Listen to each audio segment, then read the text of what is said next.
Bueno, muy buenas noches de este martes 9 de diciembre de 2025.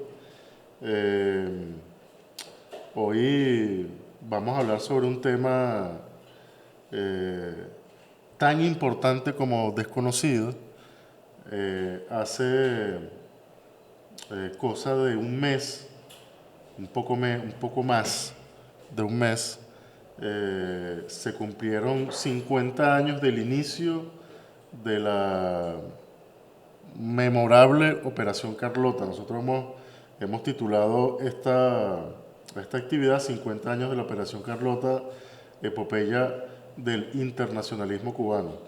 Y para hablar sobre esto, o más bien para escuchar sobre lo que significó esta operación, eh, hemos invitado y han aceptado muy amablemente a conversar sobre este asunto al compañero Dairon Roquelazo, cubano, doctor en educación, educador popular del Centro Martin Luther King, ahorita en la Secretaría de ALBA Movimientos y miembro del equipo editorial de La Tiza, de nuestros muy queridos compañeros de La Tiza, y al profesor Piero Gleijeses.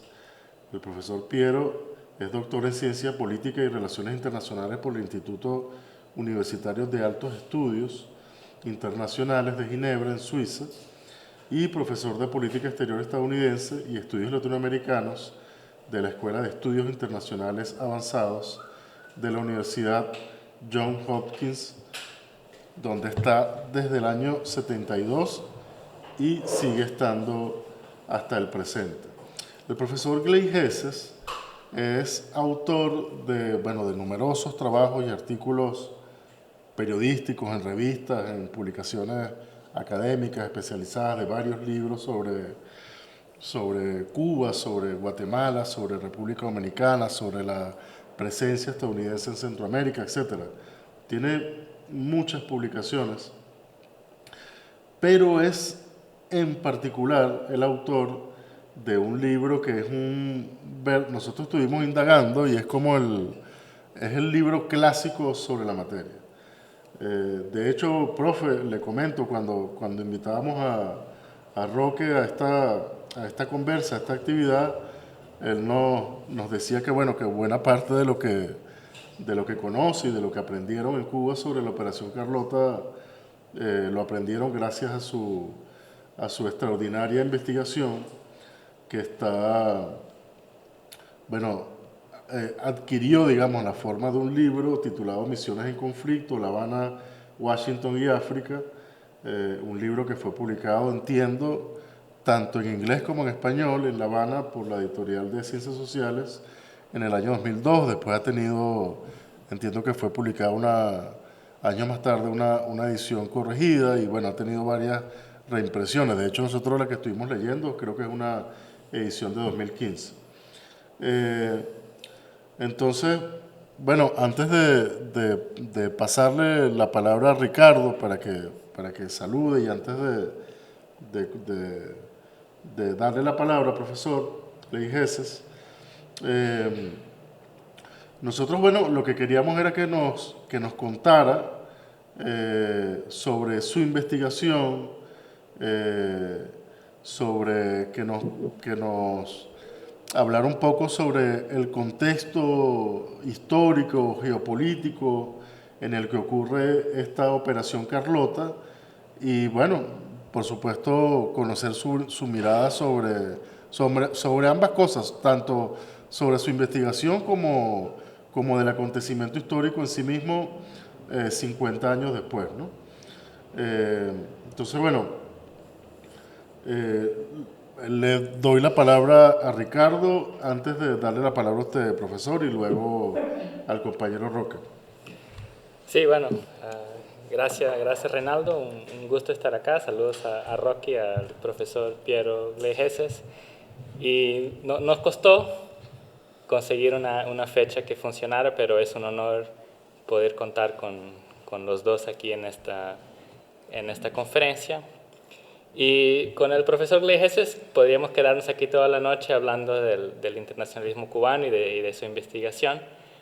Pero yo creo que el punto de partida, como decía Reinaldo, sería hablar de la Operación Carlota en el año 76 y en el año 75, perdón, y en particular cuál era el contexto que se vivía, ¿no? ¿Por qué Cuba decide lanzarse en esta absoluta epopeya a miles de kilómetros de distancia? ¿Cuál era el contexto histórico? ¿Por qué era tan importante? Y, y qué arrojó su investigación al respecto. Entonces, con eso yo le pasaría la palabra.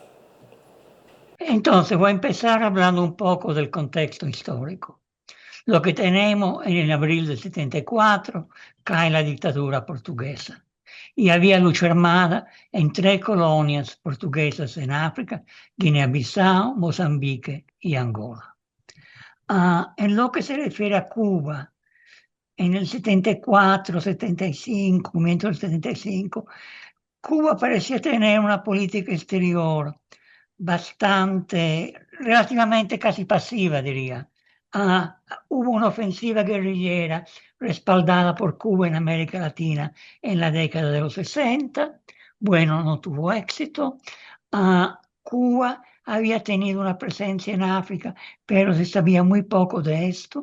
Cuba había tenido relaciones difíciles con la Unión Soviética a finales de los 60, pero se habían mejorado y Cuba parecía como una aliada de la Unión Soviética que no tenía una política exterior muy activa. Hasta el punto que Estados Unidos para el 74 ya empezó a considerar la posibilidad de restablecer relaciones diplomáticas con Cuba. Ya la isla no parecía tan peligrosa.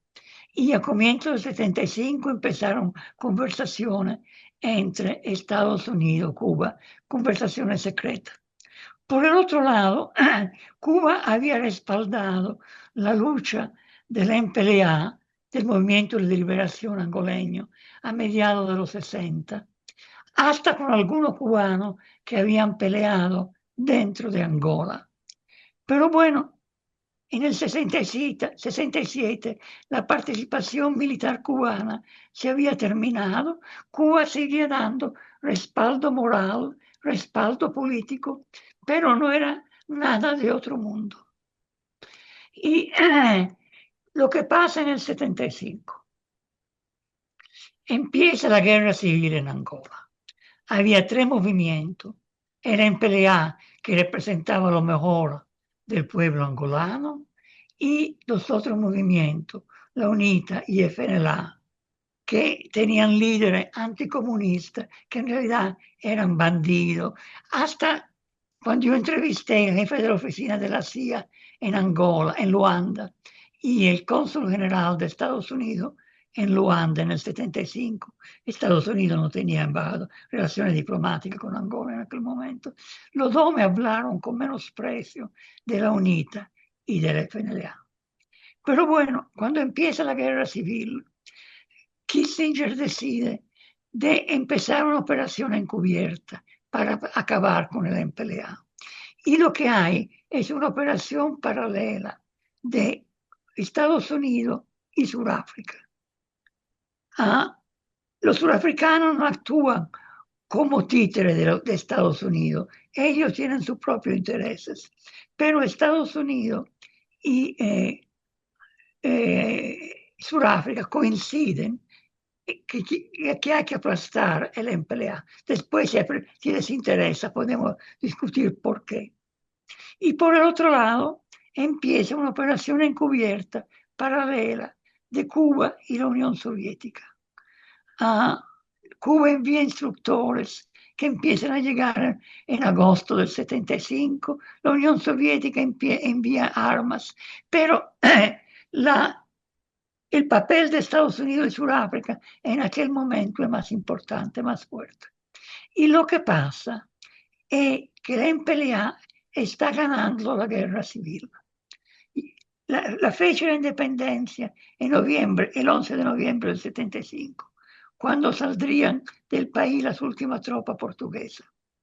Y el problema es quién va a tener el control en Luanda para aquella fecha. Y si uno lee los documentos norteamericanos, los documentos surafricanos, todo coincide, el MPLA está ganando. Y está ganando no porque tenga una ventaja material de ayuda cubano-soviética. El FNLA UNITA tiene más ayuda surafricana y estadounidense, pero porque tiene los mejores líderes, los más compromiso y luchadores mejores, digamos. Y entonces, bueno, ¿qué pasa? Estados Unidos decide entonces que incrementar la intervención y coincidiendo con Sudáfrica, se ponen de acuerdo y hay una invasión del sur de Angola de parte de los sudafricanos a mediados de octubre. Y ahí el MPLA no logra detener esta invasión. La resistencia del MPLA prácticamente hay un colapso. Y lo que pasa es que los sudafricanos se estaban acercando a Luanda y hubieran tomado Luanda si Fidel Castro no hubiera decidido de intervenir enviando tropas a Angola. Esta decisión cubana es tremendamente interesante. Es tomada sin consultar a la Unión Soviética, a espaldas de la Unión Soviética, porque la Unión Soviética en este momento está involucrada en una política de distensión con Estados Unidos y no quiere tener líos en África o donde que sea. Y Fidel entiende esto y decide de enviar la tropa sin informar a la Unión Soviética.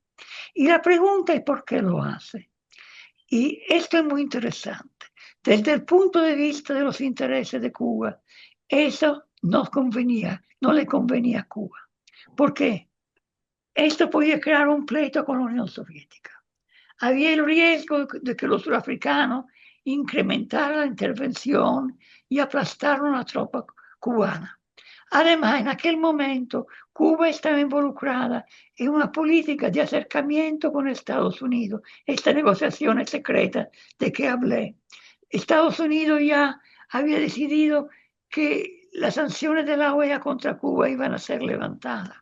Cuba estaba estrechando su lazo con Europa occidental. Inglaterra, Alemania Occidental, Francia estaban abriendo crédito a Cuba. Entonces la pregunta es por qué Fidel decidió enviar la tropa. Desde el punto de vista de la Realpolitik estaba en contra de los intereses de Cuba. Y yo creo que la explicación de esto no es ni siquiera la Guerra Fría, es que lo que Fidel vio era la lucha contra el apartheid, lo que él llamó la causa más bonita de la humanidad. Y Cuba intervino en Angola para detener a Sudáfrica, porque Fidel entendió que si Estados Unidos y Sudáfrica ganaban en Angola, era reforzar el dominio racista en todo el cono sur de África. No era únicamente Angola. Y por eso envió las tropas. Y fue una actuación muy valiente.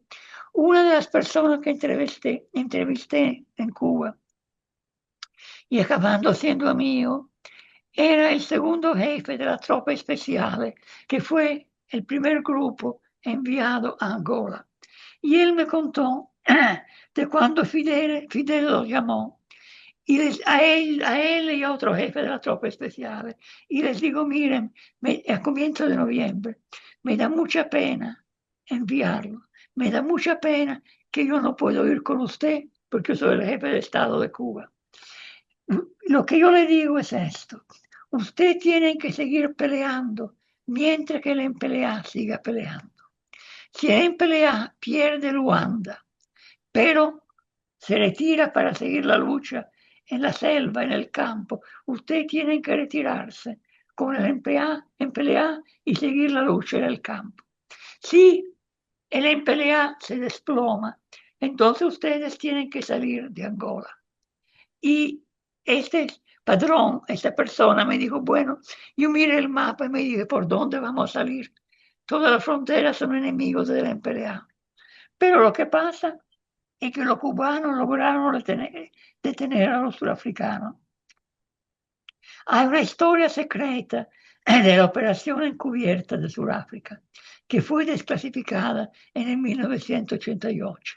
El gobierno surafricano escogió un grupo, un profesor, que escribiera un informe dándole acceso a los documentos secretos y lo rodeó de un grupo de asesores, gente de la inteligencia militar, de la Cancillería, de las Fuerzas Armadas, etc.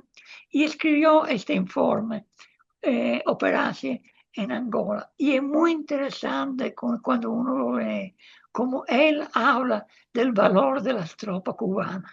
Él tiene una frase que dice, los cubanos nunca se rendían, morían sonriendo. Y entonces esa es la primera parte, la primera cosa de la operación Carlota. Detuvo una operación conjunta de Estados Unidos y Sudáfrica. Y cuando yo estaba escribiendo este libro, empecé a leer la prensa surafricana, pero era un poco que decían de este asunto. Y uno de los periódicos que leí fue The World, El Mundo, que era el periódico negro más importante de Sudáfrica. Y empecé a leerlo a comienzos del 75, bien antes de la Operación Carlota, y era muy sumiso, muy humilde al gobierno del apartheid, no querían pleito. Y leyéndolo, uno ve cómo esto cambia a finales del 75 y comienzo del 76, cuando pasa este milagro que la tropa cubana detienen a los surafricanos y después, poco a poco, los empujan fuera de Angola. Y ahora, si bien me acuerdo, las palabras del editorial del World dice, África Negra está cabalgando una ola de la victoria cubana en Angola, de la esperanza de la liberación total. Es decir, la victoria de Cuba en Angola no fue únicamente derrotar a los surafricanos en Angola y permitir a la MPLA de llegar al poder, pero fue algo que tuvo un impacto en toda África Meridional. Y quiero decir una cosa, lo cubano, la historiografía cubana ha sido muy cortés con el MPLA para que el MPLA quedara muy bien, ha manoseado un poco la historia. Esta guerra en Angola en el 75 tiene dos fases. La primera fase, antes de la intervención de tropas extranjeras, el MPLA estaba ganando por sus calidades. Pero una vez que empieza la fase internacional de la guerra, con la intervención de la tropa cubana, de la tropa surafricana y después de los cubanos, ya el MPLA está fuera del juego. Son los cubanos enfrentándose a los surafricanos. Y es una victoria cubana sobre los surafricanos. Y ahora voy a decir una cosa que a mí siempre me ha molestado un poco. La falta de gratitud del gobierno angolano. El gobierno angolano ha manoseado bastante lo que pasó en el 75-76 para ensalzar su papel y bajar el papel de Cuba. Y si usted pasa da un brinco a Namibia, Cuba jugó un papel también en Namibia. Los namibios pelearon muy bien y reconocen sin problema el gran papel de Cuba en África Austral. En Angola hay este problema. Los angoleños del MPLA no quieren reconocerlo. Entonces yo creo que como introducción, primera introducción, puede bastar. Cualquier pregunta que ustedes tengan o lo que sea. Bueno, profe, mire, yo lo primero que quiero decirle es que nos emocionamos mucho escuchándolo. Para nosotros es un honor tenerlo aquí comentando sobre las cosas que leímos ya en su libro. Usted, bueno, ha dado una primera aproximación a lo que está escrito allí, a la historia que está registrada allí. Hay que decir que este es un libro que habla con bastante detalle sobre la presencia en general de Cuba en África, ¿no? Con bastante detalle.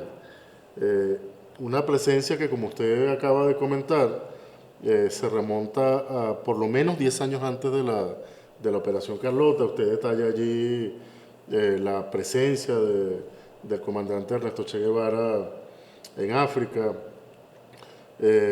Ahí nos enteramos, bueno, yo en lo particular, profe, me enteré de cosas que no sabía, o sea, ¿por qué Bolivia? ¿Por qué se va a Bolivia?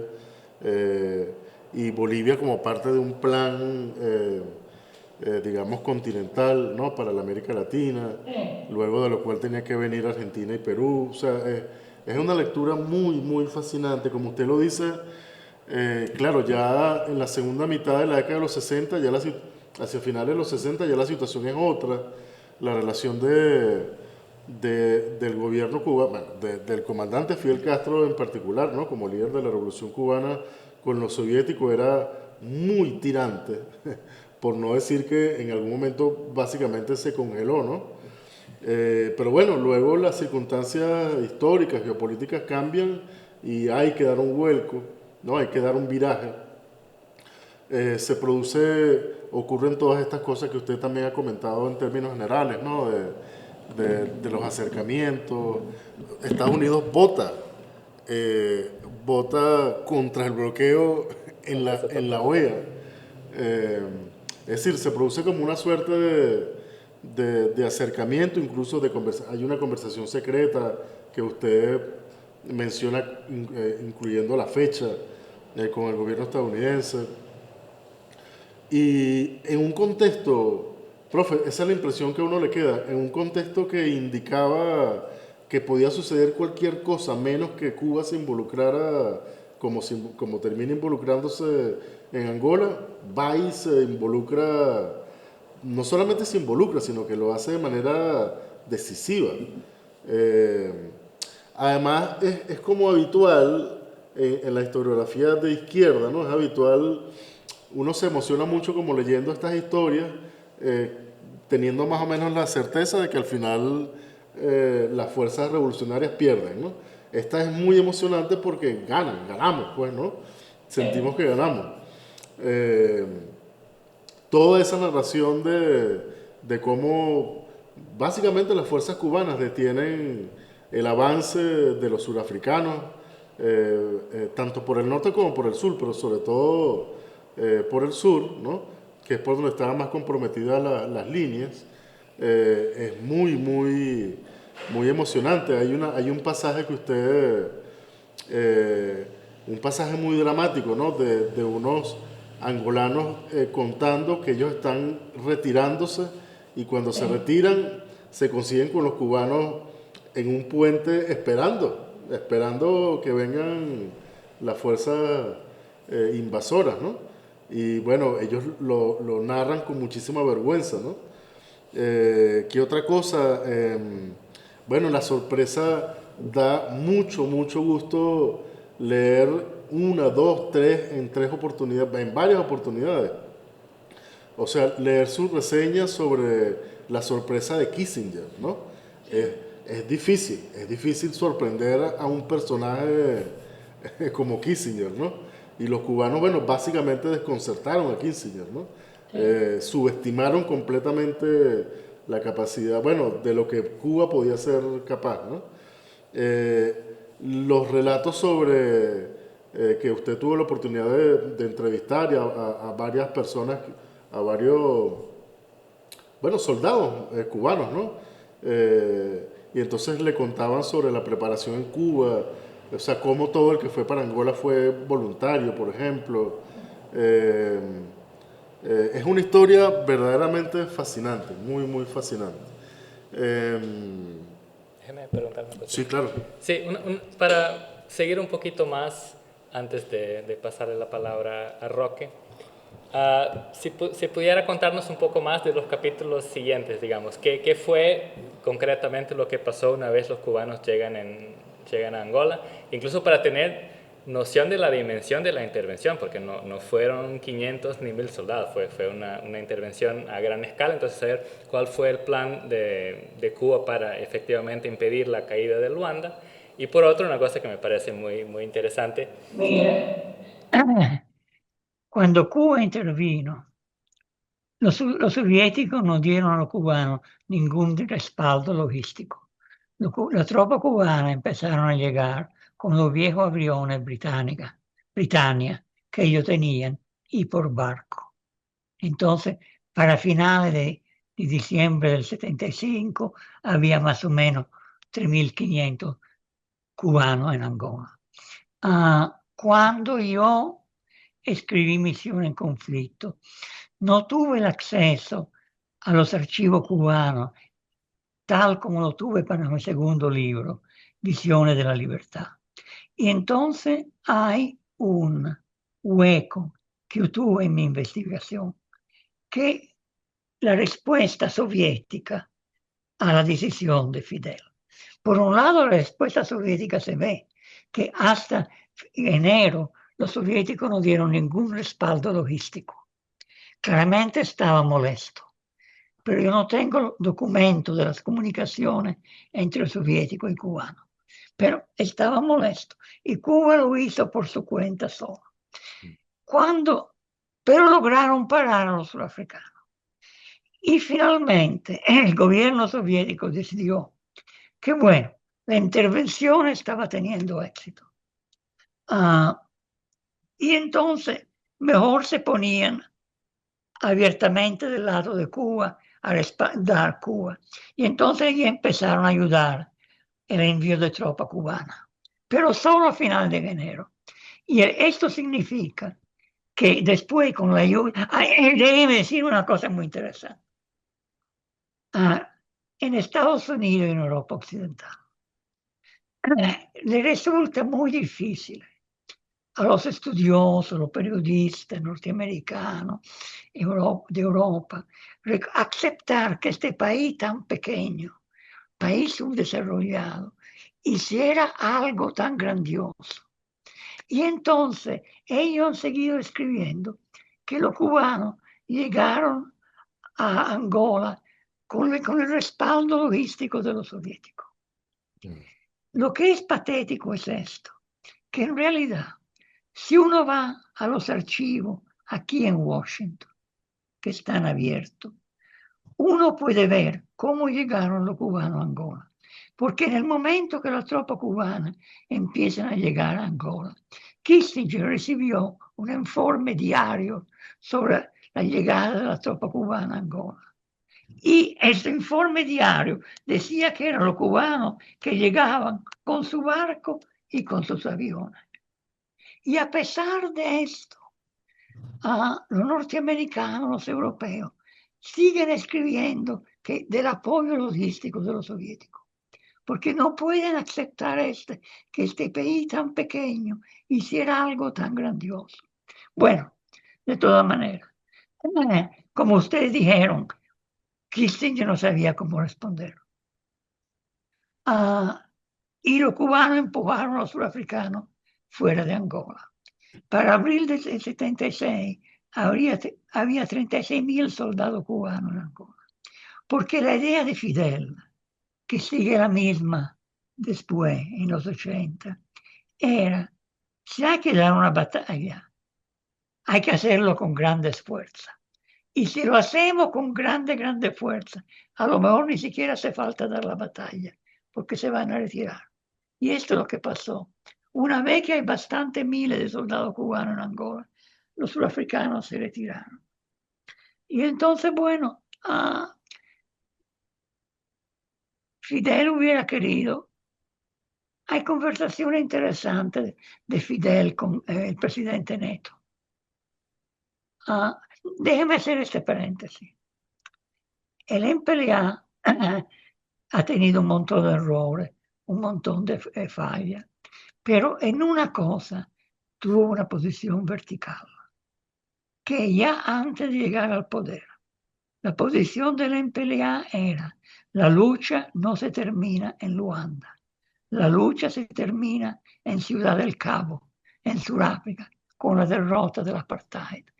El MPLA siempre fue muy claro en esto, y por eso que los surafricanos en el 75 trataron de aplastarlo.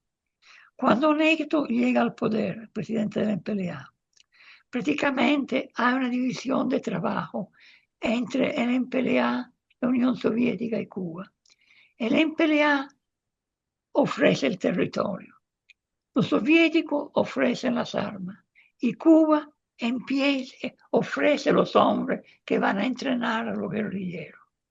Y en Angola usted va a tener los guerrilleros de la SWAPO, Namibia, los guerrilleros de Sudáfrica, del ANC, y guerrilleros de Rhodesia. Todo entrenado por los cubanos en Angola. Y la tropa cubana tiene que quedarse en Angola porque los surafricanos quieren seguir, quieren acabar con el MPLA, lanzan pequeñas invasiones, mayores invasiones. Entonces los cubanos se quedan en Angola como una línea de defensa para impedir a los surafricanos de llegar hasta Luanda en otras invasiones. Pero los cubanos, Cuba, sobre todo cuando llega Reagan al poder, Cuba está tiene dos frentes. Un frente fortalecer la defensa de Cuba frente a Estados Unidos y el otro es en el sur de Angola contra los surafricanos. Hay una cosa muy interesante. Doy brinco aquí y allá, interrúmpame cuando quieran. Hay una conversación de Carlos Rafael Rodríguez, vicepresidente de Cuba, con el secretario de Estado de Reagan, Haig, a comienzo del 82. Y Haig le dice a Carlos Rafael, mire, nosotros no queremos acabar con ustedes. Nosotros no somos la administración Kennedy que quería derrocar al gobierno cubano. Nosotros podemos coexistir con ustedes, como podemos coexistimos con un gobierno comunista en Europa Oriental. No es un problema. Nosotros podemos aceptar su existencia, pero a una condición. Ustedes tienen que retirar la ayuda que le dan a los sandinistas y tienen que retirarse de África. Si ustedes hacen esto, ya no tienen por qué preocuparse de nosotros. Y ahí usted tiene una posición muy vertical de Cuba, que no, nosotros no vamos a negociar nuestra seguridad a espaldas del pueblo centroamericano y a espaldas de los angolanos. Nosotros vamos a seguir respaldando a los centroamericanos y vamos a seguir defendiendo a la MPLA. Y la tropa cubana se quedan en Angola para proteger a Angola de invasiones surafricanas. Hay documentos de la CIA que lo dicen muy claramente. La única defensa de la MPLA, la única defensa de Angola contra los surafricanos son la tropa cubana. Mira, una cosa absurda, del brinco para adelante, para atrás. El presidente Carter. El presidente Carter estaba dispuesto a establecer relaciones diplomáticas con Cuba. Hay conversaciones de enviado del presidente Carter con Fidel y otro líder cubano. Y eso es antes de la victoria sandinista en Nicaragua, que crea más problemas. Y entonces la posición de Carter es, bueno, retirada de la tropa cubana de Angola. Hay una cosa que es casi alucinante, hablando del gobierno norteamericano. El gobierno norteamericano, en su conversación interna, no es que dice que no hay una amenaza surafricana. No, ellos reconocen que hay una amenaza surafricana. Y la CIA reconoce que la única defensa de la agresión surafricana son las tropas cubanas. Ahora bien, la administración de Carter mantiene cientos de miles de soldados norteamericanos en Europa Occidental para proteger a Europa Occidental de una amenaza muy teórica de parte de la Unión Soviética. Pero la administración Carter le niega el derecho a Cuba de mantener unos miles de soldados cubanos para defender a Angola de una amenaza muy real de parte de Sudáfrica.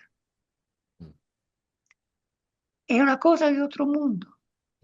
Y nadie en la conversación interna del gobierno norteamericano de Carter niega que haya una amenaza surafricana. Pero no importa, las tropas cubanas tienen que salir de todas maneras. Y por eso que no hay restablecimiento de relaciones diplomáticas entre la administración Carter y el gobierno de Cuba, porque Cuba se niega a pagar este precio. La posición cubana ha sido verdaderamente muy vertical en este sentido.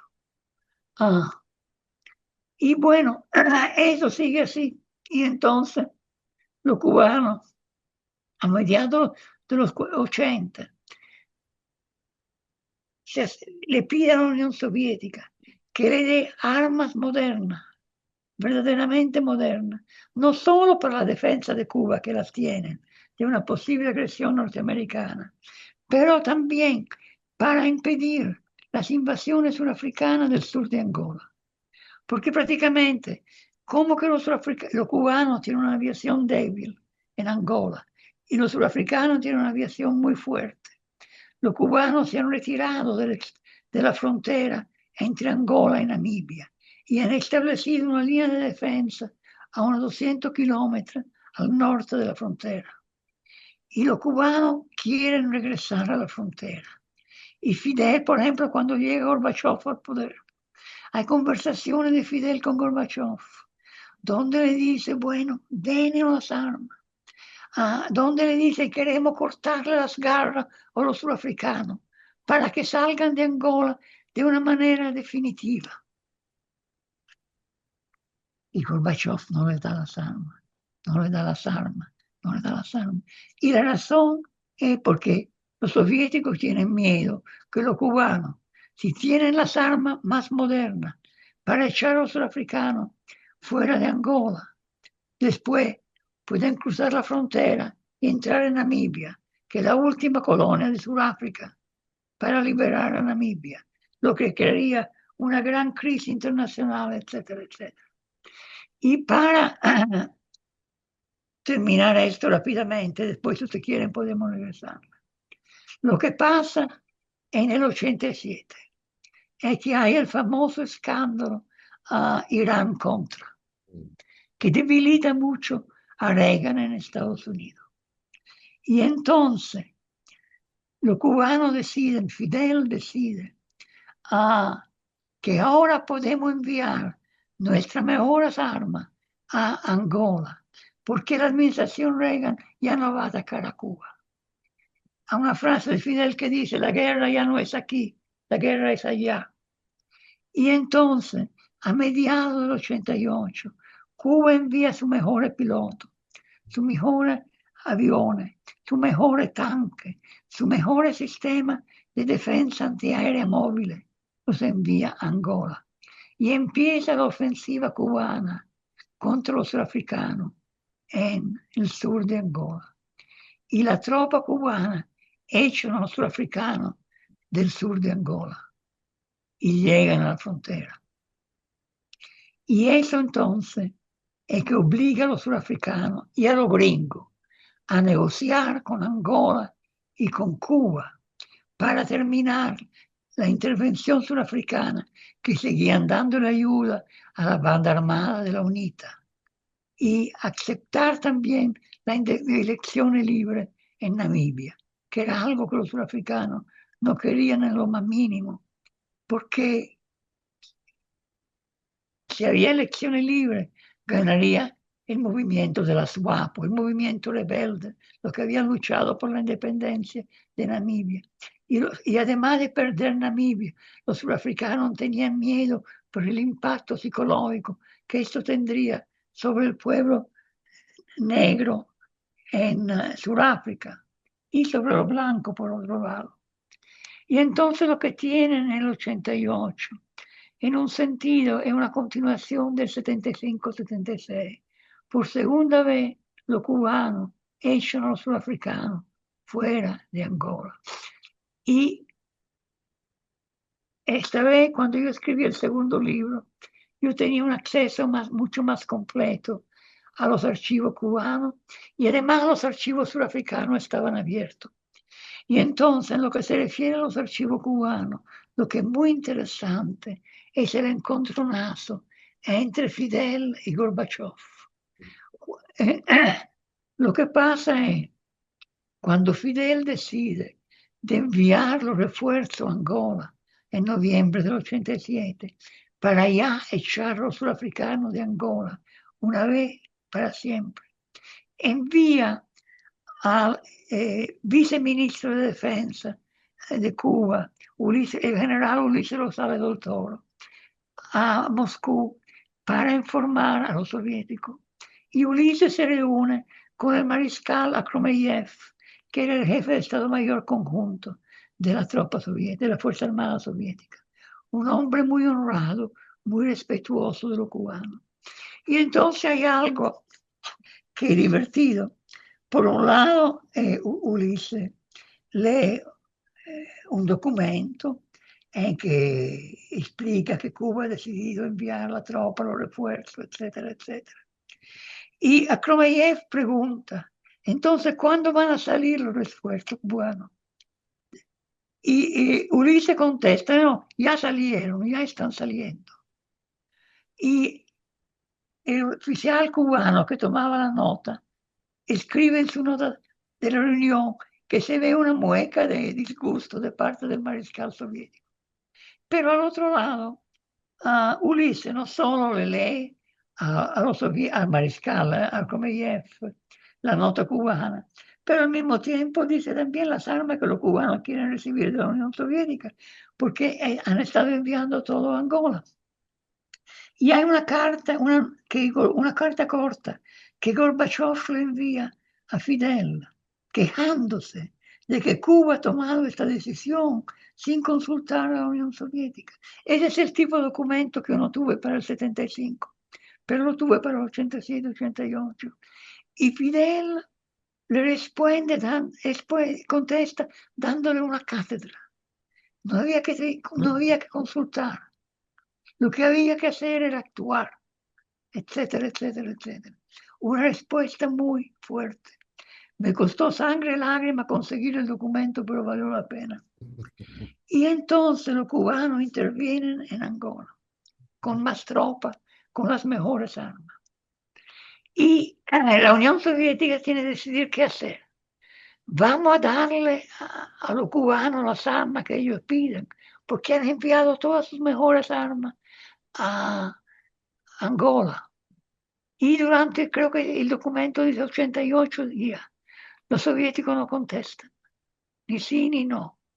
¿Van a enviar las armas o no? Y los cubanos se ponen duros. Raúl Castro le dice al jefe de los consejeros militares soviéticos en Habana, vamos a enviar a Angola todo, hasta los calzoncillos. Y finalmente los soviéticos aceptan esta realidad y envían armas, porque Cuba prácticamente había enviado todas sus mejores armas desde la isla a Angola. Y los cubanos echan fuera a los surafricanos. Y hay que decir la verdad, una vez que el Gorbachev acepta la decisión cubana, después se porta muy bien. No hay presiones sobre los angolanos, nada, sobre los cubanos, perdón. Y desafortunadamente, los angolanos han estado reescribiendo la historia para borrar el papel de Cuba y ensalzar su papel. Cuando fue en 2014, 2018, no me acuerdo, en un aniversario de las negociaciones finales, etcétera, etcétera.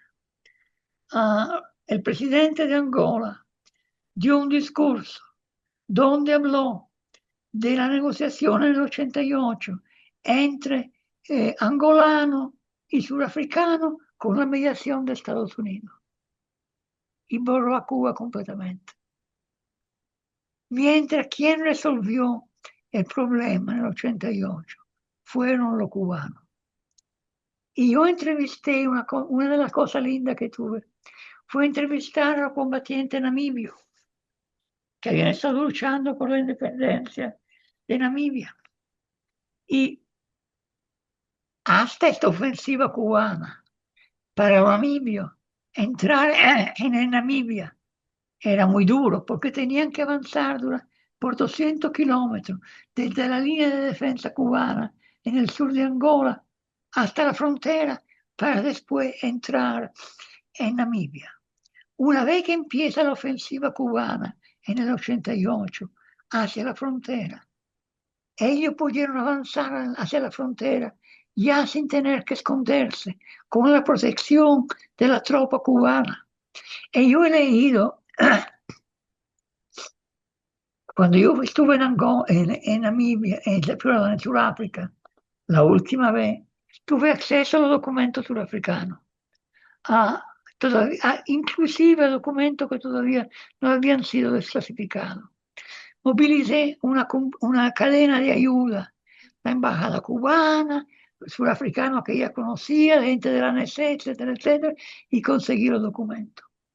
Y en estos documentos, por palabras del jefe de la Fuerza Armada surafricana, se ve que los cubanos habían estado ganando la guerra.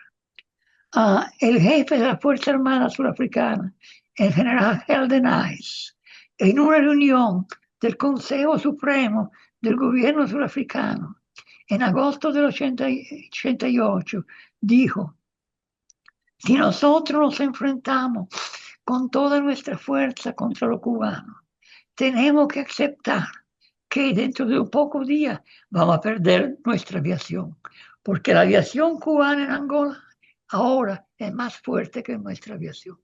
Los cubanos lograron el control del cielo del sur de Angola y de Namibia. Y aviones de guerra cubanos empezaron a entrar dentro de Namibia. Y entonces los gringos y los surafricanos enfrentaron una pesadilla. A lo mejor los cubanos van a decidir entrar en Namibia. Hay una reunión, porque había negociaciones en aquel momento, negociaciones cuadripartidas, Sudáfrica, Estados Unidos, angolano y cubano. Y hay una reunión en el Cairo, en junio. Y antes de que empiece la reunión plenaria, y este es un documento surafricano, hay una reunión en la embajada norteamericana, donde van los jefes de la delegación surafricana, un poco de generales, el canciller, y le preguntan a los gringos cuáles son las intenciones de los cubanos, porque el ejército cubano se está acercando a la frontera con Namibia. ¿Qué quieren hacer? Y entonces el jefe de la delegación norteamericana, que era un diplomático, dice: bueno, voy a pedirle al representante del Pentágono que conteste, porque esas son cosas militares. Y el señor Woods contesta: bueno, nosotros no sabemos qué quieren hacer los cubanos. Al comienzo pensamos que era una demostración de fuerza, pero nada más. Pero ahora el ejército que está avanzando hacia la frontera es tan poderoso, tan fuerte, que ahora creemos que puede ser que ellos quieran entrar en Namibia. Y tengo que decirle que si ellos deciden entrar en Namibia, ellos son bastante fuertes para tomar las posiciones surafricanas en el norte de Namibia. Esto le dicen los gringos y esto coincide con la opinión surafricana. Fidel no tenía intención de entrar en Namibia, pero había esta posibilidad de que los cubanos entraran. Y eso obliga a los gringos y a los surafricanos a negociar. Y a negociar aceptando la posición cubana. Esta fue una victoria de Cuba. Cuba ha sido muy generosa, han ensalzado el papel de Angola, de la MPLA, etc. Pero esa fue una victoria de Cuba. Y cuando usted lee los documentos de las negociaciones cuadripartitas, ¿quién llevaba la voz cantante? Ahí eran los cubanos, porque eran los cubanos quienes tenían la fuerza.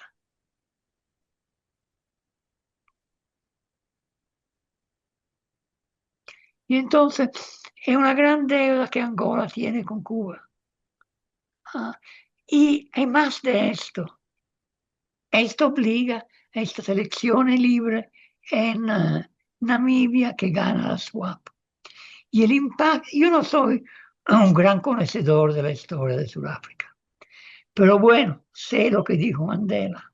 Y Mandela dijo que la victoria cubana en Angola tuvo un gran impacto para ayudar la lucha de liberación del pueblo sudafricano, por el impacto psicológico de la victoria contra esta tropa blanca, etcétera, etcétera, etcétera. Correcto. Bueno, profe, muchísimas gracias. Le propongo que escuchemos ahora a Roque. Roque, mi hermano.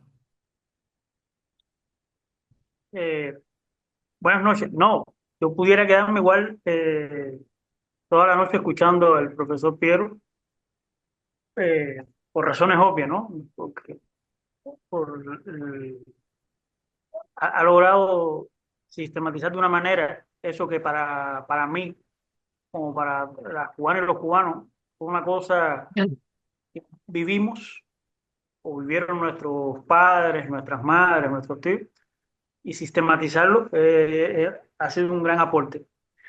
Y lo de un gran aporte no es exageración retórica. En mayo de 1991, cuando terminaba la Operación Carlota, Raúl Castro, en un acto en el sur de La Habana, en el Cacahual, que es un lugar sagrado para las cubanas y los cubanos, porque ahí está enterrado, entre otros, el general Antonio Maceo, Raúl Castro dice en ese que era el momento final de la operación, si regresaban a casa, la bandera de combate dice, llegará un día, llegará el momento de explicar cómo fue posible que un país del tercer mundo hiciera esto. Eso lo dijo en mayo del 91. Lo que pasa es que esa explicación nunca llegó, o por lo menos no llegó de la parte cubana. Lo que ha dicho el profesor Piero es exactamente eso. Si la explicación ha venido desde fuera, ha venido en algunos casos tergiversada, en muchos casos tergiversada, y en otros hemos podido contar con la suerte de que el profesor Piero haya logrado acceder a los archivos, incluyendo los archivos cubanos, lo cual él lo ha contado en en un momento, la sangre, el sudor y lágrimas que le costó, ¿no? Porque ciertamente la historia desde el lado cubano, no sé si por exceso de humildad, por vergüenza o por lo que fuere, no ha sido contada esta historia de Angola. Y tú comentabas al inicio que estábamos conmemorando los 50 años de la Operación Carlota. Y es que en estos días, entre noviembre y diciembre, se unen varios aniversarios relacionados con este asunto. Uno es el propio aniversario de la Operación Carlota, 4 de noviembre del 75. El otro es el 15 de noviembre del 87, que es esta reunión a la cual el profesor Piero ha hecho referencia, que es cuando Fidel decide, esto se acaba ya, esto tenemos que ponerle punto final, porque no se puede repetir lo del 76, 77, 79, que en el 79 había una nueva, se había planteado un primer plan de retorno de los cubanos de Angola que se vio frustrado por la injerencia sudafricana. Y esa reunión del 15 de noviembre del 87 en La Habana es cuando Fidel decide, y esto se acaba ahora, vamos a enviar las mejores tropas, lo que describió Piero, y punto. Entonces, ese es el aniversario, es decir, también ahora, 15 de noviembre. Y el domingo, esto lo estamos grabando hoy 9 de diciembre, pero el domingo que fue 7 de diciembre, es quizás uno de los días centrales también dentro de la Operación Carlota, porque es el aniversario de la Operación Tributo, que fue el día en el que regresaron una parte importante de las tropas cubanas en Angola y sobre todo se le dio sepultura a más de 2.000 cubanas y cubanos que murieron en Angola. Yo quiero resaltar la cifra porque mantener la independencia de Angola, lograr la independencia de Namibia, y derrumbar el régimen del apartheid en Sudáfrica le costó al pueblo cubano 2.077 cubanas y cubanos que no lograron ver la victoria. 2.077. Entre los 300.000, poco más de 300.000 cubanos y cubanos que pasaron por allí, y en un momento dado fueron más de 50.000 en ese momento del 88. Y el 7 de diciembre es justamente el día en que se recuerda ese, ese hecho. Y por eso yo creo que lo que puedo aportar en esta conversación tiene que ver también eh, con el papel que tiene Angola y que tuvo África, que tiene África en el imaginario de las cubanas y los cubanos al hablar de internacionalismo. Yo nací en el 84. Sí, cuando ya Angola estaba dando hace rato eh, mucha batalla. Por tanto, soy la primera generación que ya no le toca ir físicamente a Angola. Sin embargo, mi generación también va a estar marcada por el hecho de que en su familia, como mismo hoy se dice con mucha facilidad que cada familia cubana tiene a alguien en el exterior alguien que ha emigrado, también se puede afirmar con absoluta certeza que en toda familia cubana hay alguien que cumplió misión internacionalista. Y mi generación es la que sus padres, o sus tíos, sus madres, también fueron mujeres, y no pocas, pasaron por Angola. Por tanto, la noción de Angola tiene que ver también con la noción de un orgullo extraordinario para las cubanas y los cubanos. Si tener un combatiente, una combatiente internacionalista en la familia, también era motivo de mucho orgullo. Y eso fue también gracias a Angola. Eso quedó en el imaginario nuestro y por eso nosotras nos aprendimos y nos fueron muy familiares, y nos son muy familiares todavía, lugares de la geografía angolana que van desde Cuito, Guanabale, Calhueque, bueno, Luanda se ha dicho aquí, sí. Los lugares de la geografía angolana Cangamba, Zumbe, nos sonaban muy familiares, nos eran muy familiares. Y tiene que ver también con esta noción de cuán importante fue, cuánto penetró en el imaginario nuestro la noción de lo correcto, de lo necesario, de lo imprescindible que pasáramos misión internacionalista en Angola. Mi generación es la primera que ya no le toca esto, sin embargo, también recibe eh, los resultados de pasar por ahí. Esto que estoy diciendo, el 7 de diciembre de 1989, tenía 5 años, pero son de las primeras cosas que uno tiene así registrado en la memoria de días que van a ser importantes. Se para el país porque hay una cosa, después uno va a entender qué cosa es, pero tiene que ver con esto. Es decir, Angola va a tener también para las cubanas y los cubanos, va a prefigurar una noción de lo que es la valentía, de lo que es la noción de luchar por otros. Es, tú dijiste, Reinaldo, y tienes toda la razón del mundo, fue una victoria, y fue una victoria a sangre, a fuego, pero fue una victoria incluso en dos momentos muy trascendentales.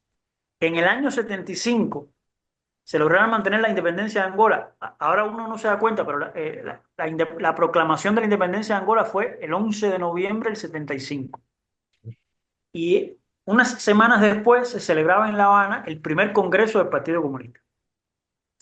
Llegar al primer congreso del Partido Comunista de Cuba con la victoria que significaba haber sostenido la independencia, la proclamación de la independencia de Angola, fue una victoria también extraordinaria.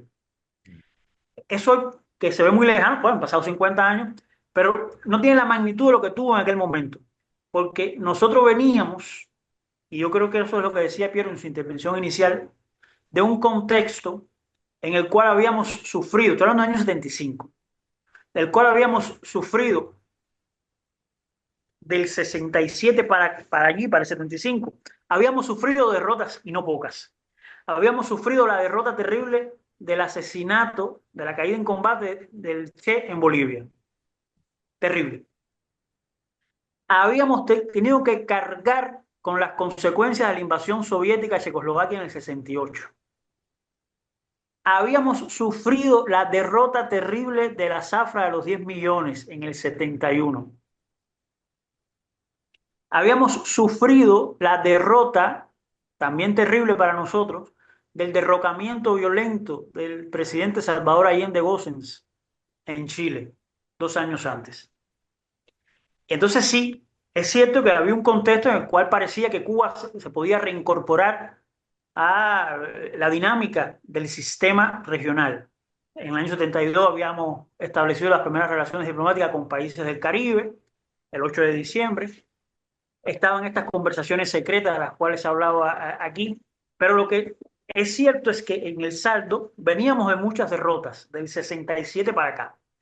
Y mantener la victoria, la independencia, perdón, de Angola a finales del año 1975 era indudablemente una extraordinaria victoria cuya magnitud solo era comparable en ese momento con lo que había sido, por ejemplo, el Playa Girón. O, para ponerlo en otro contexto, en otro caso, la crisis de octubre del 62. Sí, para entender también lo que significó Angola en el 75 para, para Cuba. Y también los esfuerzos, por tanto, por mantener esa victoria. Y que tiene que ver con una cosa que Pierre ha dicho aquí y que de verdad está en la sangre de nosotros. Es decir, ¿qué hacíamos en Angola? ¿Qué hacíamos? ¿Qué fuimos a buscar allí?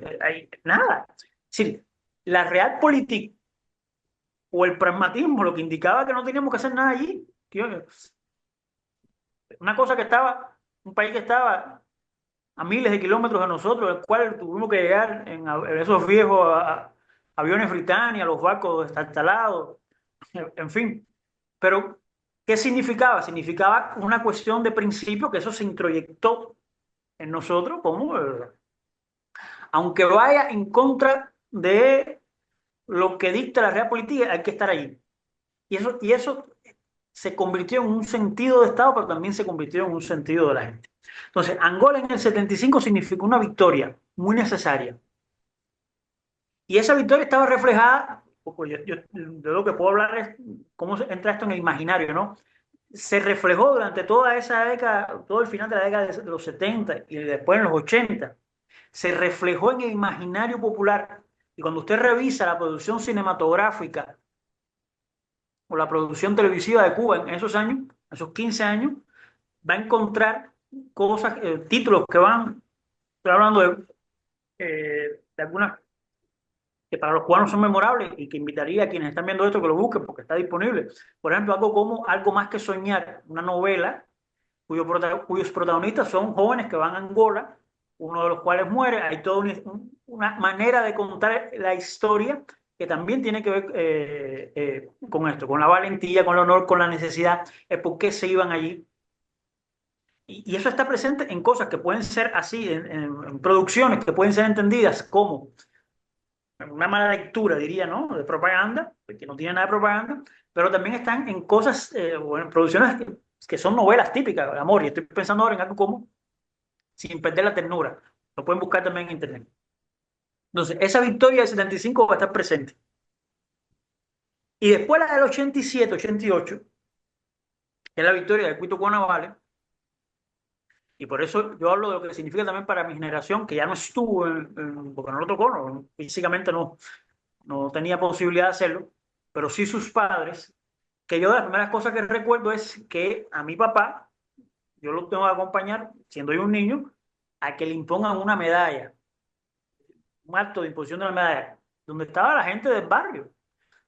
Es decir, yo imaginaba que ponerle una medalla a alguien era personas muy importantes, personas que nunca vería. Cuando voy al acto, quienes están son la gente del barrio, quienes están recibiendo las medallas son la gente del barrio, porque son la gente que estuvieron en Angola. Es decir, ¿quiénes eran los héroes que recibían tus vecinos? Yo era un niño, lo que recuerdo de eso. Entonces, la medalla era la medalla de la victoria, Cuito Cuanavale. Entonces, esta victoria de Cuito Cuanavale también del 87-88 también es importante por otra razón. Es simple, la primera razón por la cual es importante es porque logra mantener la independencia de Angola, porque garantiza que se aplique la resolución del Consejo de Seguridad sobre la independencia de Namibia, porque en perspectiva logra derribar el apartheid en Sudáfrica. Sí, es importante en primer lugar por eso, sí. Pero es también importante porque en eso que en política se llama un timing perfecto, Fidel logra que ese hecho, que es el desplazamiento en pocas semanas de 50.000 hombres y mujeres a Angola, con las mejores armas, provocar una derrota súbita en Cuito Cuanavale de las tropas sudafricanas y en ponerlo en jaque, como ha descrito Pierre Leges aquí en las conversaciones en el Cairo y en otros lugares. Eso lo logra en el año 88. Y si, miramos el mundo del año 88, lo que está aconteciendo es que es el preámbulo del desmerengamiento del campo socialista. Es decir, al mismo tiempo que en Europa Oriental y en la propia Unión Soviética van camino y camino de cabalgata a la derrota, a una derrota de la cual todavía no nos hemos recuperado de todo, dicho sea de paso, mientras en Europa Oriental van camino a la derrota, mientras en Nicaragua también los sandinistas se están preparando por una derrota que van a tener 2 años después, en el 90, mientras el movimiento guerrillero en Centroamérica, en El Salvador, está en una especie de empate catastrófico, ¿ya? Hay una victoria importantísima de un país del tercer mundo, nada más y nada menos que frente a un ejército que tiene detrás todo el apoyo del primer mundo, está hablando frente a Sudáfrica. Y ese es Cuba, un pequeño país del tercer mundo, una isla aislada en términos geográficos, también bajo los efectos de una hostilidad extraordinaria, y que logra una victoria de esa magnitud. Yo quiero resaltar esto porque no es solo hablar de la victoria sin abstracto, es que incluso el tiempo, el timing, el momento hace que sea todavía más perdurable y más importante la victoria cubana. Es lo que dice Fidel Castro, el comandante en jefe, el 7 de diciembre de 1989, ahí en el Cacahual. Cacahual, que es un lugar sagrado para los cubanos.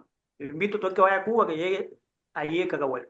Cuando está recibiendo los restos de los combatientes, de estos 2.077 cubanas y cubanos que perdieron la vida en Angola y que fueron enterrados el 7 de diciembre de 1989, en actos simultáneos en todo el país.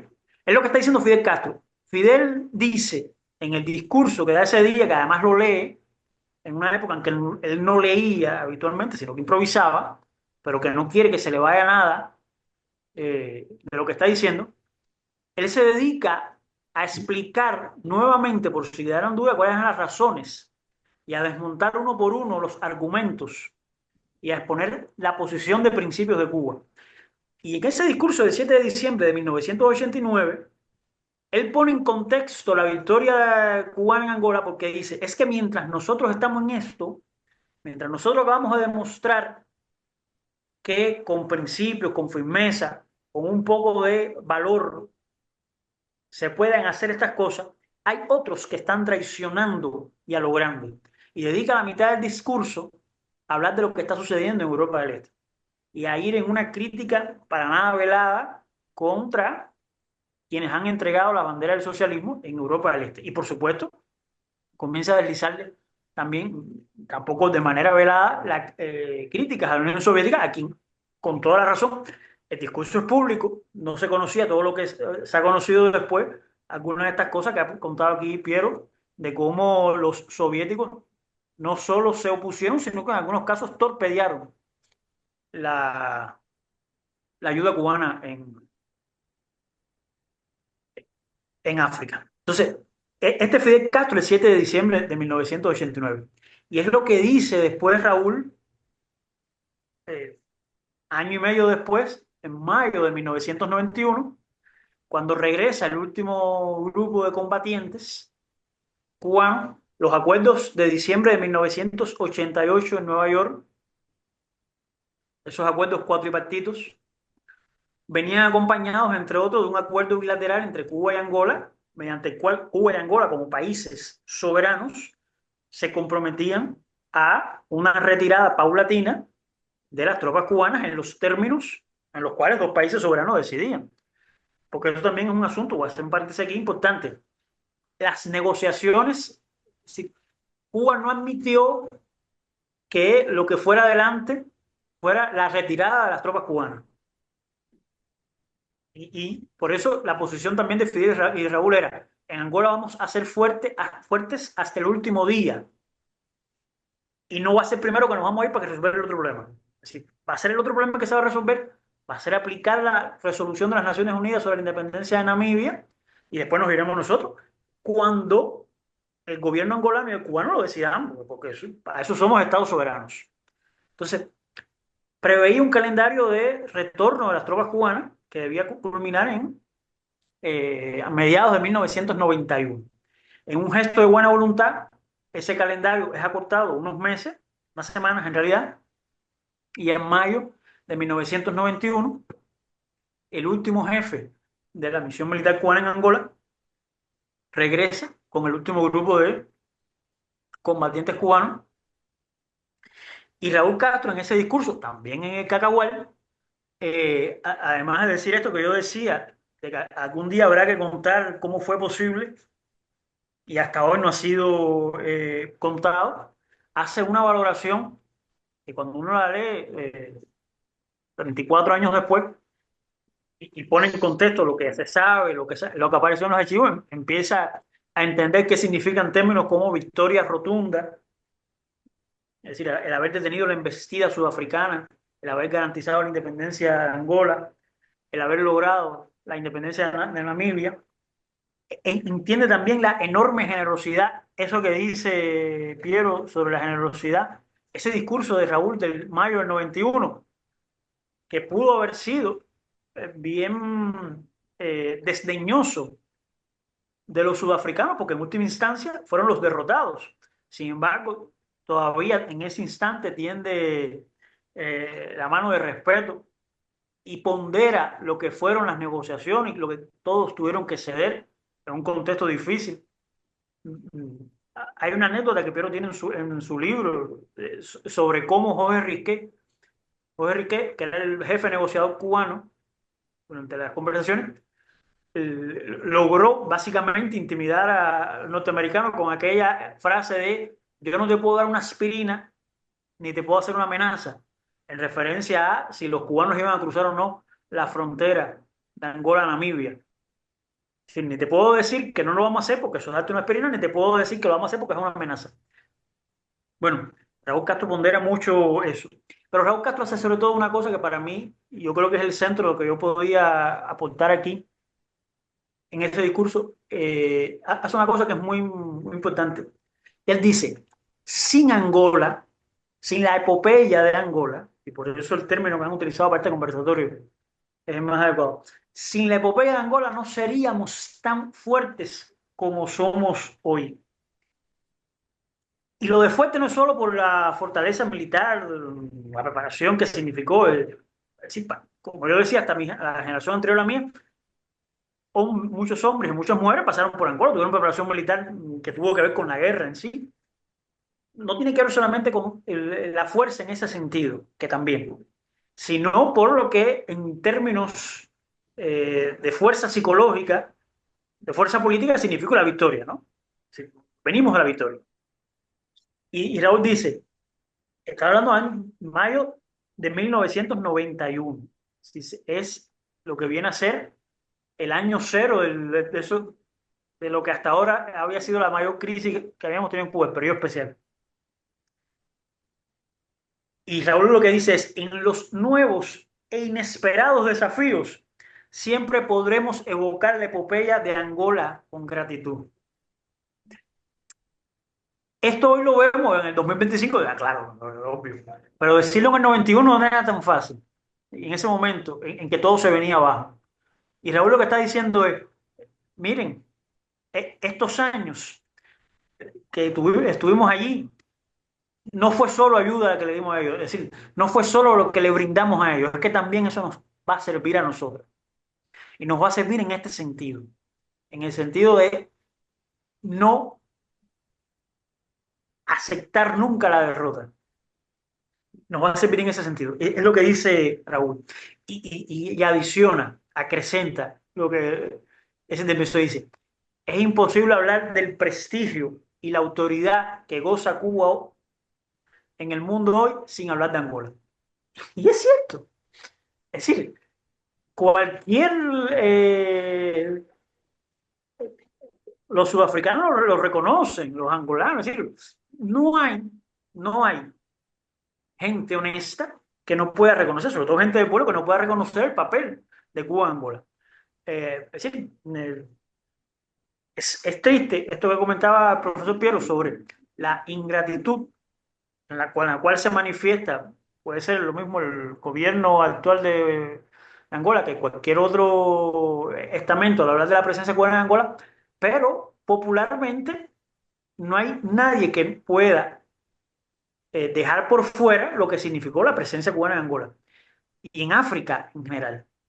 Y por eso, y aquí me estoy recordando lo que aconteció tras la muerte de Fidel en el noviembre de 2016, que en el acto en la Plaza de la Revolución de La Habana, que era el acto donde iban a hablar y hablaron, quiero decir, los invitados internacionales, el acto de pronto se hacía extremadamente largo porque empezaron a hablar jefes de Estado o jefes de gobierno de medio mundo. Pero cuando digo de medio mundo, ese medio mundo era básicamente África. Entonces, pero ¿cómo es posible? ¿A qué se debe? Se debe, entre otras cosas, a esto, es decir, a la estrategia de un jefe como Fidel Castro que movió los hilos de la geopolítica mundial en el último cuarto del siglo XX más allá del Caribe, los movió hasta África, y los movió no solo siguiendo la realpolitik de la geopolítica, de lo que pudiera ser entendido como lo correcto para Cuba, sino también y sobre todo desde los principios. Y eso es lo que todo el mundo tenía que agradecer. Y lo que sus enemigos, incluyendo un tipejo como Henry Kissinger, tuvo que terminar reconociendo. Que eso de decirle títere a Cuba, decirle títere a Fidel Castro, era cualquier cosa menos la realidad. Y yo creo que ahí está también parte de las enseñanzas de Angola. Y por último, y no menor, yo quisiera resaltar el nombre mismo de la operación, es decir, Carlota.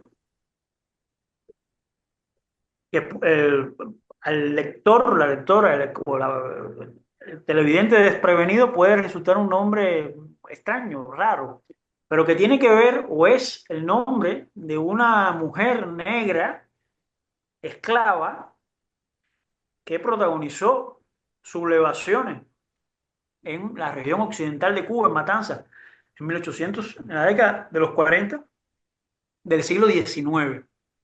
Hoy se sabe incluso que también era una mujer lesbiana.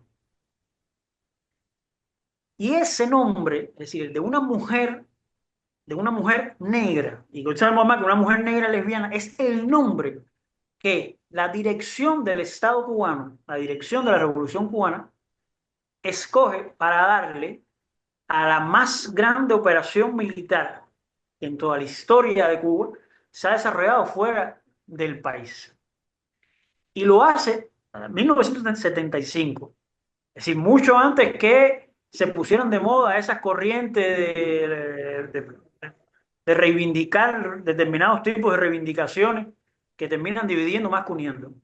Y por eso, yo quiero resaltar esto, no solo por mencionar y recordar el nombre de una mujer como Carlota, una mujer negra esclava que se subleva y es asesinada, descuartizada por los esclavistas españoles, sino porque aquí está también una de las claves con las cuales la Revolución cubana fue determinante en contribuir, no lo resolvió porque hay cosas que van más allá de eso, pero en contribuir a combatir el racismo.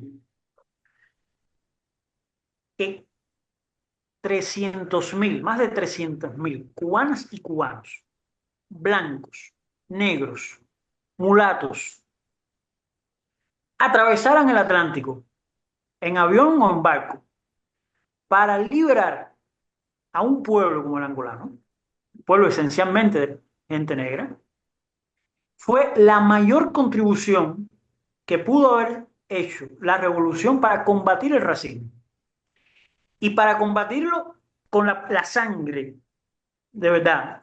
Cuando yo empecé hablando de 2077 muertos, gente que no alcanzó a ver la victoria, estoy hablando de mujeres y hombres blancos, negros, mulatos. Y eso no es poca cosa, porque hoy también en medio de toda esta posmodernidad que se ha colado dentro de la izquierda y dentro de los movimientos de izquierda, entonces te dicen que tú porque eres blanco no puedes hablar de Angola, porque imagínate que entonces los negros que no sé qué. Y yo, al frente a eso, digo, pues eso no se lo puedes decir a mi papá.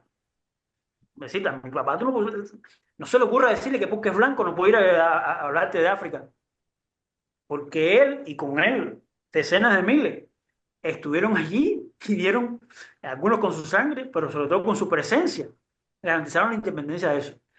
Entonces, yo quiero resaltar esto porque frente a esa idea de que yo le llamo de la revolución por vía inductiva, ¿no? De que va a ser la gente la que, los pequeños movimientos los que van a lograr la revolución cubana demostró que el camino era exactamente el contrario, que era solo una revolución en todo el sentido de la palabra, con principios bien claros, lo que podían lograr muchas cosas, entre ellas también la condición de internacionalista como parte esencial de la nación cubana. Y eso fue esencialmente gracias a Angola y gracias a la Operación Carlota. Magnífico, Roque, magnífico. Muchas gracias, hermano. Miren, con el permiso de ustedes, profe Piero y Roque, yo quería leerles un muy pequeño extracto del libro del profe. Estas son las palabras de un muchacho cubano que viajó a Angola en el 75, en el mismo 75. Él lo cuenta así. Después de 15 días de entrenamiento intensivo, nos llevaron para el teatro donde se nos informó que nos pasarían una grabación del comandante en jefe. Todo el batallón hizo silencio y se comenzó a oír la voz de Fidel. Era un momento emocionante. La grabación era la de las palabras de despedida y la explicación que les dio a los compañeros que habían salido primero que nosotros, los primeritos que viajaron. Pasó la primera hora y un rato más, que no sé cuánto tiempo sería, y de pronto por el lado derecho del teatro, donde había una puerta grande, se sintieron llegar unos carros y las puertas que se abrían, y de pronto irrumpió sorpresivamente el comandante en jefe. A Fidel lo seguían Raúl Castro, Colomé, Osmani Cienfuegos y otros. Todos hicimos una exclamación y se produjo una ovación cerrada. Castro comenzó a hablar. Nos explicó la situación actual de Angola, nos habló de los últimos combates que se habían librado en el norte y en el sur, cómo nuestras tropas desempeñaban un papel verdaderamente determinante. Después nos habló de Cabinda y nos dijo que allí era donde tendríamos nosotros nuestro escenario de lucha, que nuestra misión consistía en no permitir la entrada de ninguna tropa enemiga en aquella provincia y a la vez velar por un posible ataque al hermano pueblo del Congo por las tropas de África del Sur. Nos explicó lo que representaba Cabinda en aquellos momentos, nos puntualizó que si Cabinda caía en manos de los enemigos de Angola, ésta perdería casi todas sus riquezas. Nos dijo que nos cuidáramos mucho, que no quería héroes ni acciones suicidas y que confiaba en nosotros, que la gran mayoría éramos trabajadores y estudiantes. Siguió entonces conversando con nosotros, nos contó algunos pasajes de la Revolución Cubana, comparó Cabinda con Girón, comparó a Mobutu con Pinochet y después comparó al buque Sierra Maestra con el yate Granma.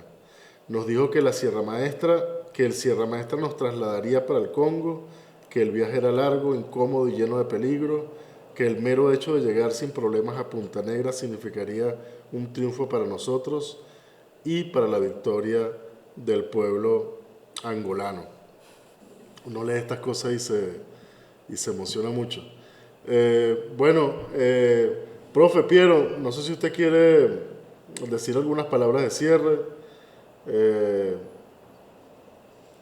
No, el compañero habló muy bien, entonces no tengo nada que añadir. Bueno, profe, le reiteramos el honor que sentimos por haber contado con su participación. Le agradecemos infinitamente por haberse... Ha sido un placer para mí.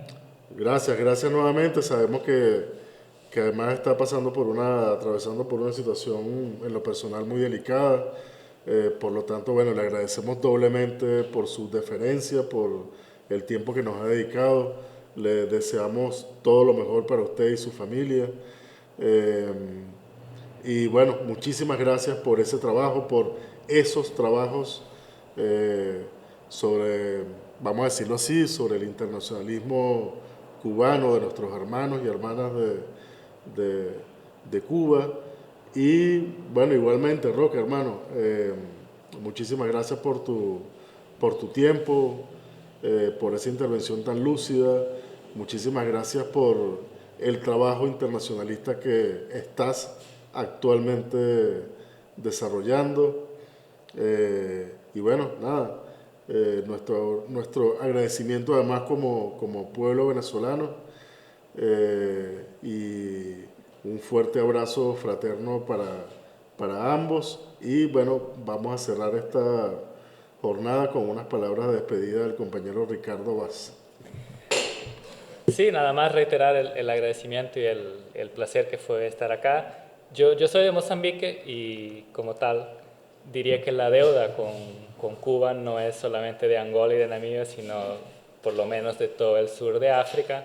Y yo nací en el 87, así que no lo viví, pero me contaron la emoción que fue enterarse de la victoria angolana y sobre todo cubana en el Cubito y lo que eso implicó después para la independencia de Namibia, como explicaba el profesor Piero, el último territorio colonizado en África y después para la caída del apartheid. Esto está muy documentado, pero hay un documental que se llama La epopeya africana y ahí se ve, por ejemplo, la recepción que tuvo Fidel Castro cuando estuvo en Sudáfrica. Eso no es manufacturado de ninguna forma, era un reconocimiento genuino que existía en Sudáfrica, que también existió en Angola y por supuesto en Mozambique, al papel que jugó Cuba en este internacionalismo que por una vez y en contra de la corriente puso primero los principios que los intereses y la realpolitik. Y yo creo que en el contexto actual no es simplemente un tema de nostalgia, sino es algo que nos debe interpelar y hacernos cuestionar el papel del internacionalismo en este mundo de hoy. En enero nos viene otro aniversario importante, que son los 60 años de la Conferencia Tricontinental en La Habana, que también es algo que nos obliga a reflexionar, nuevamente, no con esta perspectiva solo de recordar un pasado donde otras cosas parecían posibles, sino entender cuáles son las lecciones para la lucha del presente. Entonces, sí, para cerrar nuevamente nuestro profundo agradecimiento, siempre es importante recordar también las victorias y no pensar que no este triste destino es ir de derrota en derrota, y la importancia que tuvo este internacionalismo cubano de principios en el último cuarto del siglo XX. Gracias. Bueno, Gracias a ustedes. hasta luego, profe, hasta luego, Roque, un Hasta abrazo, luego. un fuerte abrazo. Hasta luego. Muchas gracias. Hasta luego, compañero. Hasta luego.